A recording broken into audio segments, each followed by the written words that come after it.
Sir సిటీలోనూ బయట check పోస్టుల దగ్గర పోలీస్ ఫోర్స్ ని అలర్ట్ చేశాం. పిన్ టు పిన్ చెకింగ్ చేస్తున్నాం. Hello, yes. హలో, నేను ఎవరినో మీకు అనవసరం, చెప్పేది వినండి. ఈ రాత్రికి ఇంట్రాగేషన్ సెల్లో ఉన్న బోస్ బ్యాచ్ ని ఉగ్రవాదులు కిడ్నాప్ చేయబోతున్నారు. వాట్? నో.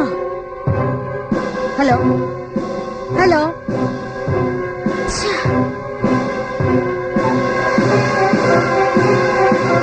ఆ? ఆ. ఆ. రారా? వాట్? నువ్వు చెప్పేది నిజమా? ఈ రాత్రికే వాళ్ళ నుంచి అటాక్ జరుగుతుంది సార్.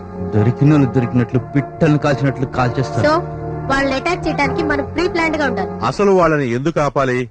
ఏంటయ్యా, చేతికి దొరికిన వాళ్ళని వదిలేస్తారా?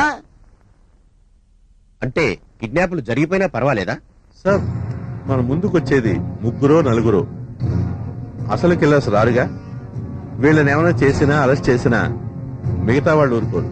కిడ్నాప్స్, బ్లాస్టింగ్స్ ఏదో ఒకటి చేసి రివెంజ్ తీర్చుకోవడానికి ప్రయత్నం చేస్తాం. కాబట్టి ఈ నలుగురు కుర్రాళ్ళని ఎరగా వాడదాం. ఇంట్రాగేషన్ సెల్ ముందు సెంట్రీలు తగ్గిద్దాం. వాళ్ళు రావాలి, ఈ కిడ్నాపులు జరగాలి. వాళ్ళని మన ఆఫీసర్స్ ఫాలో అవ్వాలి, వాళ్ళ స్థావరాలు తెలుసుకోవాలి. ఇది నా ప్లాన్. ఇది అన్యాయం. వాళ్ళ గురించి బోస్ బ్యాచ్ ని బలిపెట్టడం తప్పు సార్. లక్షల మంది ప్రాణాలు కాపాడాలి అంటే ఆ నలుగురు ఆ ప్రాణత్యాగానికి సిద్ధపడక తప్పదు. సార్ ఇది అన్యాయం sir. Miss Shruti, do what I say. అవును, మరో దారి లేదు. వంశీ, బోసు, రాజ్, జైలను ఆ పద్మవ్యూహంలోకి పంపవలసిందే.